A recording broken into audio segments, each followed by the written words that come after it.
오늘 본문 1절을 보면 사울로 말미암아 도망하고 피신한 다윗의 모습이 나옵니다. 다윗은 블레셋으로 피신하였을 때 블레셋 왕 아기스와 방백들이 둘러서 있는 가운데에서 그가 살아남기 위하여서 수염에 침을 흘리며 미친 척해서 위기를 모면하여 목숨을 부지하게 되었습니다. 아기스 왕은 한때 이스라엘의 영웅으로 추앙받는 다윗을 자기의 그늘 아래 둠으로 이스라엘 내부의 갈등을 조장하여 어느 기회를 포착할 수 있다라고 생각하여 다윗에게 시글락 성읍을 내어줍니다. 우리 1절 한번 읽겠습니다. 시작.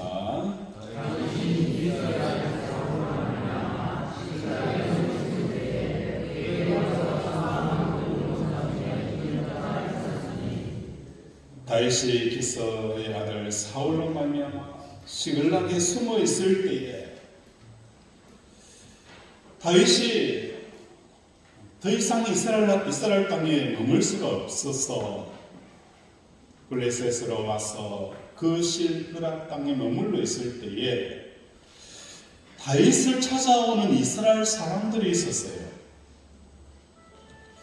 그 사람들이 누구냐? 베냐민 지파, 므낫세 지파, 몇몇 소수의 사람들이 다윗에게 다가오는 그런 내용이 기록이 되어져 있어요. 22절 보면 그 지파별로 명단이 기록이 되어져 있고 23절과 40절에 보면 시글락에서 도망한 생활이 1년 4개월 동안 진행되어져 가는데 어떤 소식을 듣게 되어지느냐? 다윗을 그렇게 죽이려고 하였던 사울이 이제는 죽었다라는 이 소식을 듣게 되었어요. 사울왕이 죽게 되어지니 이스라엘 사람들, 특히 유다 지파의 왕이 되어 7년 동안 통치를 하게 되었습니다. 이 7년 통치 기간에 사울의 아들 이스보셋이 왕이 되어 나라를 세우고 나머지 흩어진 지파들을 통합하려고 열심히 노력하였습니다. 결국은 그 통합의 모든 의도들이 무너져 버리고 이스보셋이 죽임을 당하게 되었습니다. 이스보셋이 죽은 이스라엘 나라에는 이스라엘의 모든 지파들이 다윗에게 찾아와서 통일 왕국의 왕으로 추대를 하게 되었습니다. 이렇게 다윗이 왕으로 추대되어지게 되었으니 이스라엘의 모든 지파별로 대규모의 병력들이 모여서 다윗의 상비군을 형성하게 되어지는 이야기를 그리고 있습니다. 오늘 이 역대기의 저자가 누굽니까? 누구죠? 에스라예요. 에스라가 이 역대기를 기록하는 이유가 있어요. 왜 기록을 하게 되었느냐? 에스라는 450년, 다시 말해서 이스라엘 백성 북이스라엘과 남쪽 유다가 멸망한 이후 70년이라는 바벨론 포로를 생활을 하고 다시 만고요 이스라엘 땅에 와보니 이스라엘 나라가 완전히 황폐화가 되어져요. 예루살렘 성도 무너지고 성전도 무너지고 모든 것이 황폐화되어져 있는 이 상황에 본국으로 돌아와 보니 너무너무 기가 찼다는 거예요. 왜 우리가 할례받지 못하는 이방인들에 의해서 나라가 멸망당했는지, 왜 우리가 그렇게 찬란한 다윗과 솔로몬의 왕국이 무너져 내려버리고 이렇게 황폐화되어져 있는 이 현실을 왜 맞이해야 되는지, 그것에 대한 명철한 대답을 누가 주는 거예요? 에스라가 지금 있는 백성들에게 전해주고 있는 것이 바로 역대기라는 거예요. 1장에 보면 이스라엘 나라의 그 시작점을 보통 아브라함으로 시작하지만 에스라는 무엇으로 잡고 있는 거예요? 아담으로부터 잡고 있어요. 아담 위에 누가 되어지는 거예요? 하나님이라는 거예요. 이 땅의 모든 민족의 시작점은 아담으로부터 말미암아 시작한다는 거예요. 그래서 이스라엘 백성들이 왜 우리가 바벨론에게 멸망당하고 아수르에 의해서 멸망당해야 되는가? 원수처럼 여겼던 그 아수르와 바벨론에 대한 시작점을 에스라는 아담부터 시작한다는 거예요. 아담 위에 누가 있어요? 하나님이 있다는 거예요. 우리를 멸망시켰던 그 바벨론도 시작을 보면 하나님의 통제 안에, 하나님의 계획 안에, 하나님의 역사 안에 있다는 것을 말씀하고 있는 거예요. 너희가 나라가 망했느냐, 너희가 실패하였느냐, 너희가 병이 들었느냐, 이 모든 것은 하나님의 통제 아래 있다는 거예요. 하나님께서 역사하고 계시다는 것을 우리에게 말씀하고 있다는 거예요. 이처럼 해박한 통찰력을 가지고 있는 에스라가 왜 오늘 이 말씀을 기록을 하고 있을까? 사람들의 이름이 나열되어지고 이렇게 깊이 있는 이야기들을 한 그 에스라는 족보를 통하여서 탁월한 면을 우리에게 보여줍니다. 오늘 본문에서는 다윗이 시글락에 머물 때에 모였던 용사들과 헤브론에서 이스라엘 전체 왕이 되었을 때 모였던 그 용사들을 언급하게 되었습니다. 시글락에서 모인 사람들과 헤브론에서 모인 사람들은 전혀 다른 성격을 가지고 있습니다. 시글락에서 모였던 이 사람들은 어떤 사람들일까? 시글락에 다윗을 방문하고 다윗에게 찾아와요.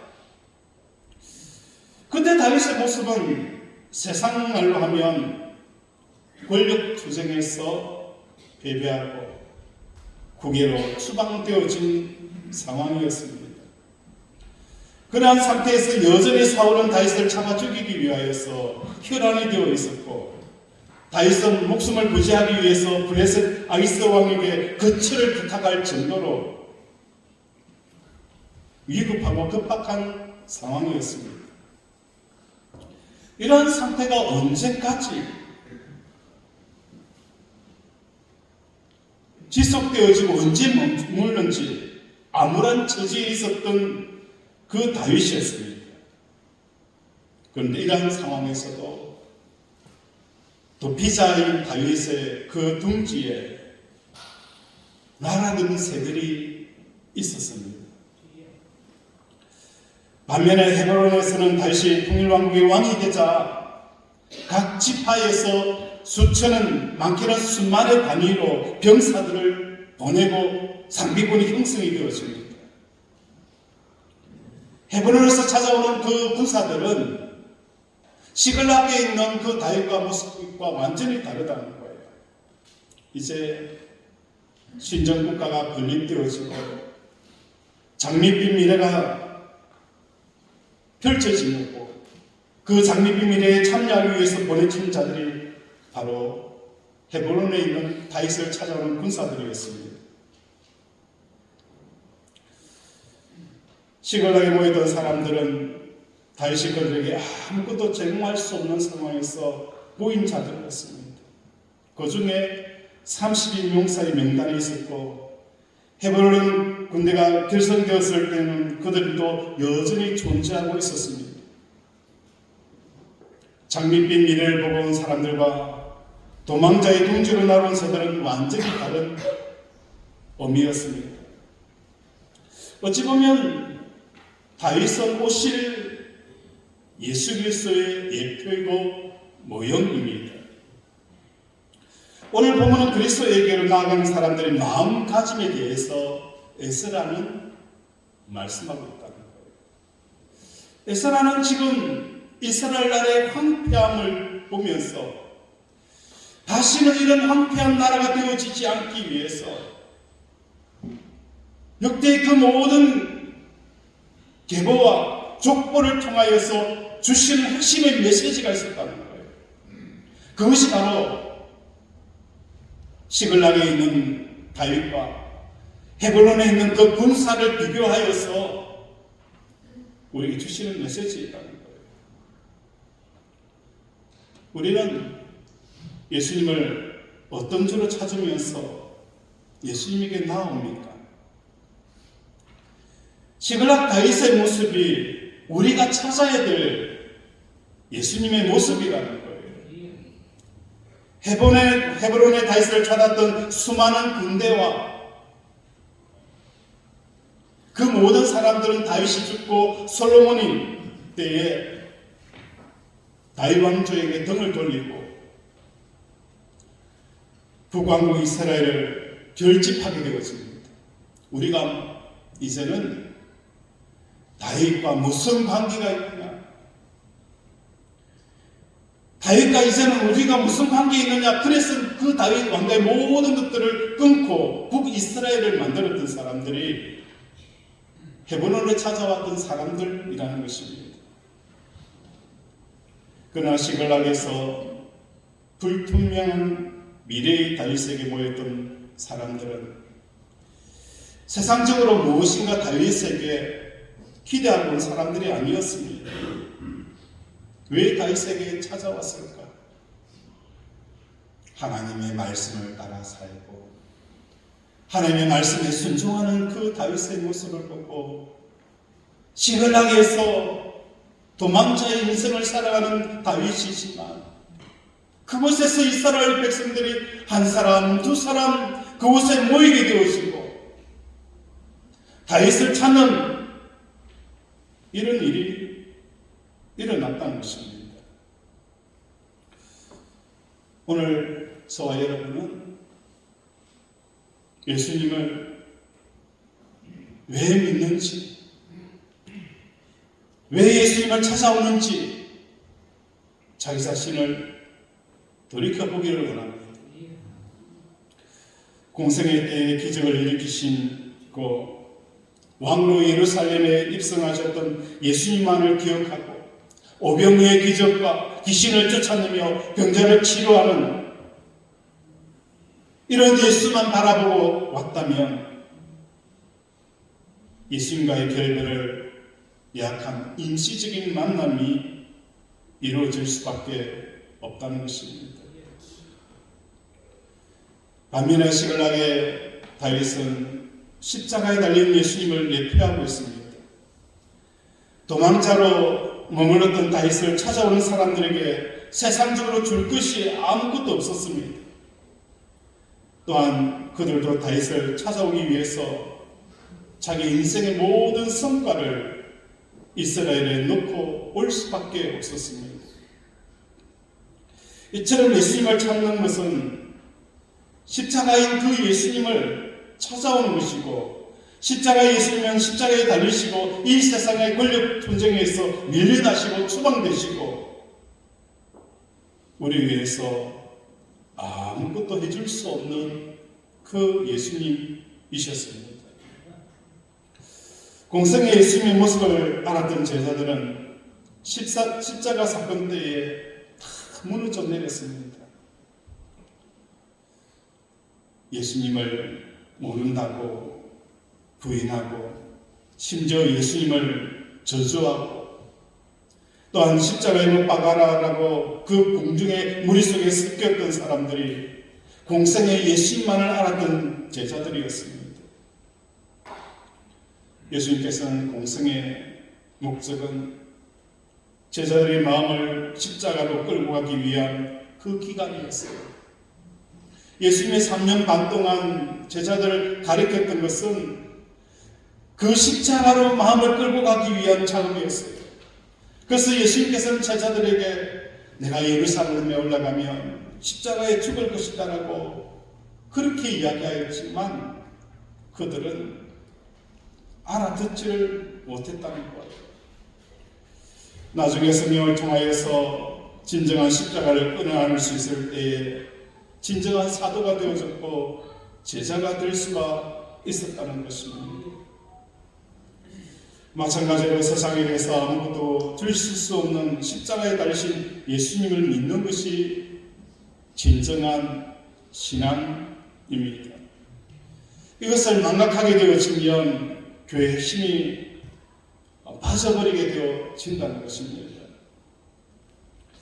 데일 카네기의 인간관계론의 핵심은 사람을 움직이기 위해서는 그들이 좋아하는 것이 무엇인지 알고 그것을 어떻게 얻을 수 있는지를 말해줄 수 있어야 사람들이 많은 거예요.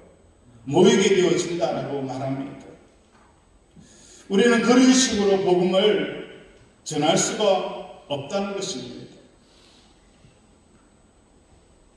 오늘 우리 사랑하는 권석들의 삶 가운데 십자가에 달린 예수 그리스도 그분을 통하여서 우리 제자 비전교회 성도들이 함께 모이는 저와 여러분이 되어지기를 원합니다. 십자가에 달린 예수는 우리의 문제와 우리의 소원과 우리의 계획에 대해서는 아무것도 해줄 수 없는 분입니다. 십자가에 달려서 피를 흘리고 있는 그 예수는 여러분의 건강의 문제, 자녀의 문제, 사업의 문제에 대해서 아무것도 해줄 수 없는 분입니다. 그렇지만 그 십자가에 달린 예수를 바라보고 오늘 함께 예배를 드릴 때에 어떤 역사가 일어납니까? 성령의 역사가 일어납니다. 성령의 역사가 일어난다는 거예요. 성령이 어느 곳에 머물게 되어지고 성령의 바람이 어느 곳에 아버지 임하게 되어집니까? 나를 위해서 십자가에 돌아가셨습니다. 내 가정을 위해서 내 사업을 위해서 아무것도 해주지 않아도 됩니다. 오직 나의 죄를 위해서 십자가에 달리신 그 예수를 바라보고 모일 때에 그곳에 성령의 바람이 불게 되어진 역사가 일어나게 되어진다는 것입니다. 교회가 사람들이 많이 모이고 덩치가 크다고 해서 교회가 영적인 힘이 있는 게 아닙니다. 많은 사람들이 헤브론에 있는 다윗을 찾아왔던 사람들은 결국은 다윗이 그들에게 아무것도 줄 수 없을 때에 그들은 등을 돌리고 다 떠나갔다는 거예요.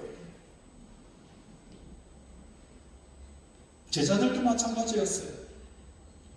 3년 반 동안 예수님을 따라다녔지만 십자가에 달려서 아무것도 줄 수 없을 때 제자들은 각기 흩어지고 저주하고 떠나버렸다는 것입니다.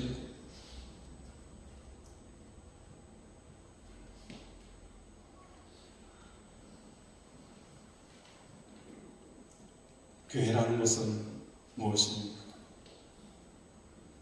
장밋빛 인생을 그려주는 곳이 아닙니다. 여러분의 소원과 여러분 꿈과 비전을 이루어주는 것이 아닙니다. 그걸 위해서 이곳에 모였다면 여러분은 언젠가 예수를 향하여서 부인하고 등을 돌릴 수밖에 없다는 것입니다. 오늘 우리 사랑하는 권석들의 삶 가운데 십자가 위에 함께 모여있는 저와 여러분 되어지기 원합니다. 시갈라기에 있는 그 다윗은 십자가에 달린 예수를 위해 피하고 있습니다. 헤브론의 다윗은 어찌 보면 제자들처럼 예수님을 통해서 꿈을 꾸었던 사람들, 가룟 유다처럼 예수를 통해서 꿈을 꾸었던 사람들, 그들은 결국은 다 떠나갔다는 거예요.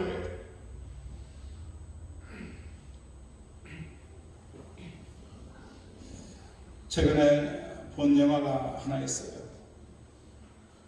그 영화 중에 하나가 뭐였느냐면 왕과 함께 사는 남자라는 그런 영화였어요. 많은 동네 사람들이 그 사람을 통해서 꿈을 꾸었어요. 꿈을 꾸었다는 거예요. 우리 마을의 젊은이들은 벼슬로 나갈 것이고 경제적으로 어려운 이 마을이 이 한 사람을 통해서 부자의 마을이 되어질 것이라는 그 꿈을 꾸고 한 사람을 데려오는 거예요.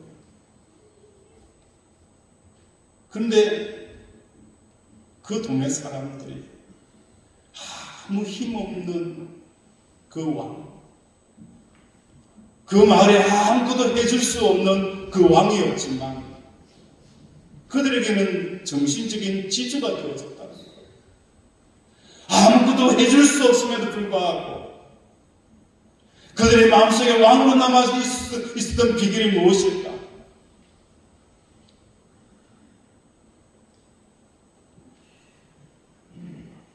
에스라는 우리에게 말합니다. 이스라엘 나라가 왜 멸망했는지, 왜 우리가 바벨론의 포로로 잡혀가서 이렇게 힘든 삶을 살아가야 되는 그 이유를 시글락의 다윗을 찾은 그들이 아니라 헤볼론에 있는 다윗을 찾았던 그 무리들, 그 때문에 나라가 망한 것 아니냐. 어찌 보면 현대교회를 향하여서 말씀합니다. 십자가에 달린 예수에게서 우리의 발걸음과 우리의 마음이 머물지 아니하고 공생애에서 귀신을 쫓아내고 기적을 행하시고 오병이의 기적을 이루시는 그 하나님만 바라보는 그 사람들,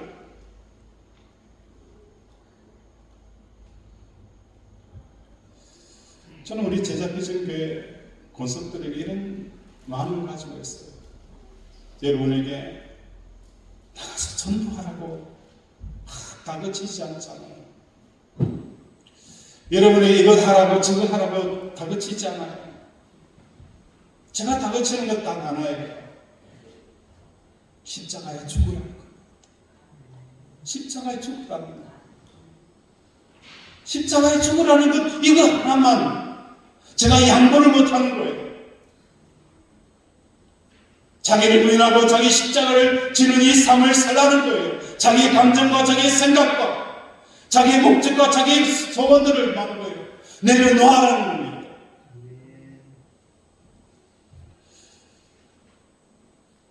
오전에 제자 양육을 하면서 이런 이야기를 나눴어요. 우리가 제자 양육을 하면서 순종에 대한 이야기를 나눴어요. 순종. 단순히 시키면 하는 것이 아니라 하나님 앞에 순종할 수 있는 이 마음은 하나님을 사랑할 때 외적으로 많은 거예요. 순종하는 자가 되어준다는 거예요.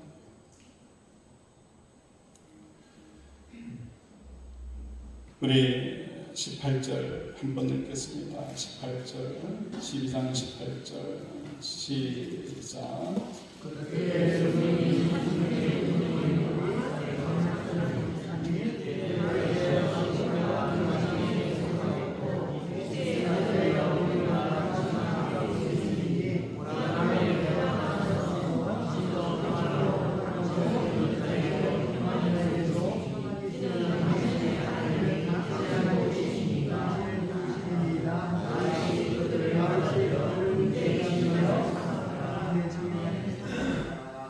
그때에 성령이 30명의 우둔머리로 아마사를 감사하시니, 여기서 중요하게 기록이 되어진 것은 에스라는 명치랑 이렇게 보고 있어요. 성령이 30명의 우둔머리를 에워싸니. 12장에 보면 12장 15절에 보면 30우두머리 중 세 사람이 바위로 내려가서 아둘람굴 다윗에게 이를 때에, 16절에 보면 그때 다윗은 산상에 있고 블레셋 사람들은 진영은 베들레헴에 있는지라.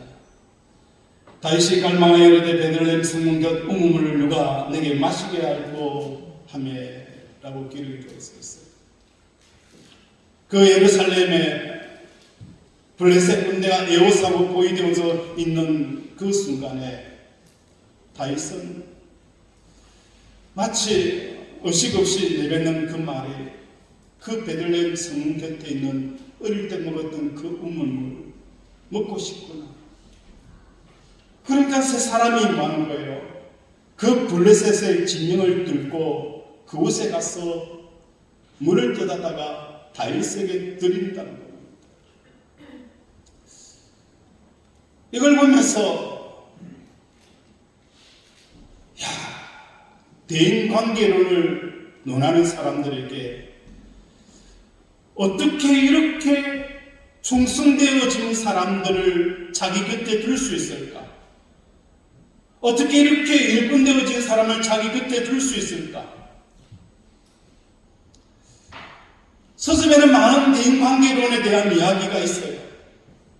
인간관계에 대한 기술들이 참으로 많이 있어요. 그들이 필요한 것을 줄 때에 그들이 내 곁에 머물 수 있겠죠. 그러나 성경은 우리에게 말씀합니다. 내가 십자가에 붙들리고 하나님께 붙들릴 때에 그 속에 누구를 붙여주는 거예요? 충성된 동역자들을 붙여준다는 겁니다. 충성된 동역자들을, 자기 목숨을 아까워하지 않냐고 내어놓을 수 있는 그 동역자를 붙여주는 것은 그들의 필요를 줄 때가 아니라 내가 예수님에게 붙들려 있을 때 그 사람들을 준다는 겁니다. 어찌 보면 예수님의 삶도 마찬가지였어요. 그 십자가의 고난의 길 가운데서도 우리 예수님이 묵묵히 그 십자가를 지셨기 때문에 오늘도 우리는 그 십자가에 붙들려 있는 예수 옆에 함께 머무는 자들이 바로 저와 여러분이 되어진다는 겁니다. 그래야 할 때 우리의 삶 속에는 18절에 기록되어지는 것처럼 평안에 대한 이야기, 평안하소서, 당신도 평안하고 당신을 돕는 자에게도 평안이 있을지니 하나님이 당신을 도우심이니라. 목회자로서 십자가에 머무르는 삶 살아갈 때에 평안하소서, 당신도 평안하고 당신을 돕는 자에게도 평안을 주니 하나님이 당신을 도우심을 받고 평안이 임하는 우리 성도들이 되어지기를 원합니다. 뿐만 아니라 여러분의 십자가에 머물 때 평안하소서, 당신도 평안하고 당신을 돕는 자도 평안하고 하나님이 당신을 돕는 이 기적과 은혜가 머물기를 주님의 이름으로 축원을 드립니다. 아멘. 말씀을 생각하며 함께 기도하기를 합니다. 하나님, 오늘 시그락에 있는 그 다윗,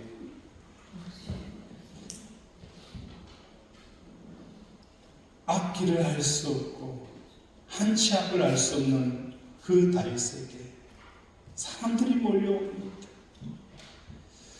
아버지, 이것이 바로 성도들이 교회를 몰려오는 이유가 되어지고 목적이 되게 하여 주시고 우리의 신앙도 십자가에 달린 예수, 그 예수만을 바라보고 몰려들 때에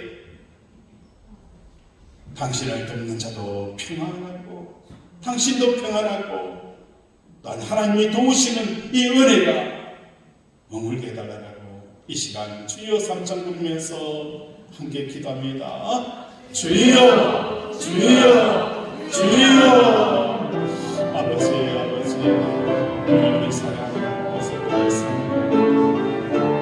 많은 사람들이 예수님을 대부분의 예수를 찾아옵니다. 아버지, 무엇인가 이룰 것이라고, 마치 제자들이 예수님을 중에서 뭔가 이룰 것이라고 그렇게 찾아왔던 3년간의 생활들은 어찌 예수님의 십자가의 죽음 앞에 뿔뿔이 흩어지고 저주하며 도망가 버렸으니 헤브론에 아버지 찾아왔던 그 많은 군대들과 지파들은 결국은 그들이 아무것도 줄 수 없을 때 그들은 아버지 북쪽 이스라엘을 만들어서 떠나버렸으니 하나님 오늘 에스라는 우리에게 말씀합니다. 아버지 십자가의 모형인 다윗을 통하여서 시글락에 머무는 성도들의 삶이 되어져야 되고 그 신앙이 되어져야 나라가 평안하고 우리를 돕는 자들이 함께 할 것이며 하나님께서 우리를 도우실 것이라는 것을 오늘 이 시글락의 다윗과 헤브론의 다윗을 통하여서 말씀하는 이 이스라엘 명철한 신학적인 통찰력을 우리가 믿음으로 받아들이게 하여 주시옵소서.